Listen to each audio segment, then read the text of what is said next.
Boa tarde, nós estamos aqui hoje para fazer a defesa da monografia do Roberto Cohen, com o título Competências Preferidas para Help Desk e Service Desk, do Roberto. O Roberto está aqui conosco, vai fazer, está conosco também a professora convidada, a professora Flávia Calduro, a família do Roberto, que aqui está conosco, a esposa, a mãe do Roberto, o pai do Roberto, que estão ali com a gente também. Roberto, assim, de imediato, como é que a gente vai trabalhar? Eu vou te passar direto a palavra, tu vais ter em torno de 15 a 20 minutos para apresentar a tua monografia. Depois eu passo para a Flávia e ela vai fazer algumas arguições em relação ao conteúdo e tu responde, a gente se retira, tá? Que mais? Acho que é isso, né? Então, bom trabalho para ti e vamos lá. Tá bem, obrigado. Boa tarde a todos os presentes. Meu nome é Roberto Cohen e a ideia hoje é defender a tese pela qual o trabalho que eu fiz, que é competências preferidas para Help Desk e Service Desk. Bom, a ideia de fazer esse trabalho é porque na área de Help Desk e Service Desk são departamentos específicos de suporte técnico. Até hoje não existia nenhuma pesquisa que levantasse as questões de quais são as qualidades preferidas pelos supervisores, pelos gerentes dessa área. O que existiam eram informações que vinham do exterior, mas nem sempre a característica, a qualidade que serve no exterior pode ser também transposta aqui para o país. Por exemplo, questões em que um país prefere mais individualismo, a diferenciação, outros países, por exemplo, como o Japão, preferem a questão de espírito de equipe, questões de incerteza, de lealdade e assim por diante. Pode passar o próximo.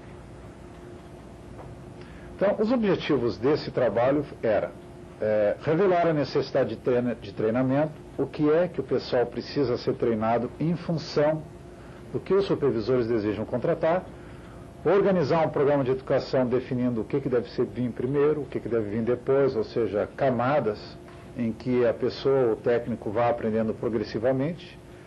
Depois também fornecer um conteúdo para debate. Como essa é a primeira pesquisa feita no Brasil, praticamente não existe comparação a fazer com alguma outra. Então, a ideia é fazer com que o pessoal trabalhe em cima dessa informação e, por último, gerar números para que no futuro se possa comparar com essa pesquisa, esse trabalho que foi feito agora.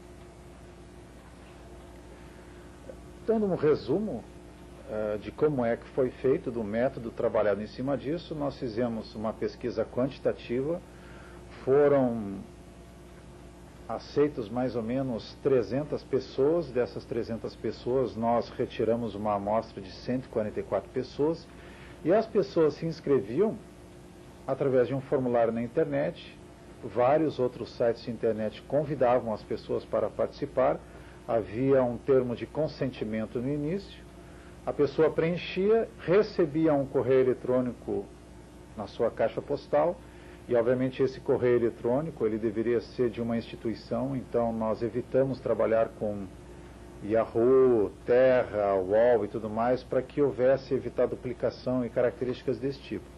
Após a pessoa receber essa primeira mensagem, então ela recebia um hiperlink, e através desse hiperlink ela visitava o site lá, preenchia o questionário. Eu gostaria de apresentar a vocês as principais competências que ranquearam o topo dos resultados. Então a gente tem em 67% resolver problemas, era uma qualidade que quase todos os supervisores desejaram, ou seja, quase 70% dos pesquisados responderam que desejavam alguém ou técnicos que tivessem condições de responder problemas.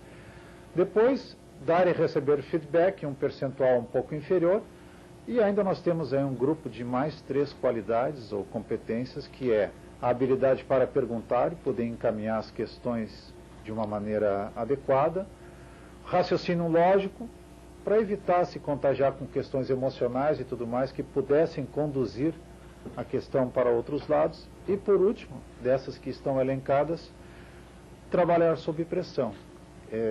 As áreas de suporte técnico hoje em dia trabalham com uma demanda reprimida, uma demanda atrasada muito grande, quase tudo é para ontem, então existe essa característica de estarem sempre trabalhando praticamente sem tempo para resolver as questões. Adicionalmente, eu também fiz questão de colocar esse gráfico no trabalho em que ele informa as áreas onde as empresas consultadas estão oferecendo treinamento dentro de suas empresas. Então a gente vê que, por exemplo, 54% treinam o pessoal naquela tecnologia que vai ser utilizada pelo usuário. Então, se o usuário usa, por exemplo, o Microsoft Word, a maioria dos técnicos, mais de 50%, vai receber treinamento. Depois, a tecnologia que é oferecida para prestar esse suporte, então, controle remoto, registro desse chamado, desse problema dentro de um sistema, tem mais ou menos 53% de pessoas que informam que também treinam. E o curioso é que, em um percentual relativamente baixo, sob a minha ótica, 41% e 21%, são prestados treinamentos em como a pessoa deve se comportar, como ela deve reagir, como ela deve trabalhar para resolver problemas e outras características. Na questão da teoria, o que eu fiz nesse trabalho não foi muito investigar por que é que essas pessoas que responderam à amostragem, que eu explorei características e métodos de como é que esses técnicos poderiam se comportar para resolver problemas de uma maneira mais competente, mais rápida, mais eficaz. Então a gente tem, por exemplo, através de um teórico chamado Sternberg, em que ele subdivide o processo de solução de problema em vários tópicos, onde primeiro ele informa que deve ser preciso primeiro identificar o problema claramente e depois ele dá uma série de passos em que devem ser seguidos para que se possa chegar a uma solução desse problema. Então nós temos aí a definição e a representação do mesmo de uma maneira clara, depois a formulação de uma estratégia, como é que esse técnico vai resolver esse problema, se ele vai fazer assim, vai fazer assado de uma maneira diferente, a organização das informações que ele possui e o que é que ele não possui para poder resolver esse problema, a alocação de recursos, então se ele tem condições de mandar alguém até o lugar,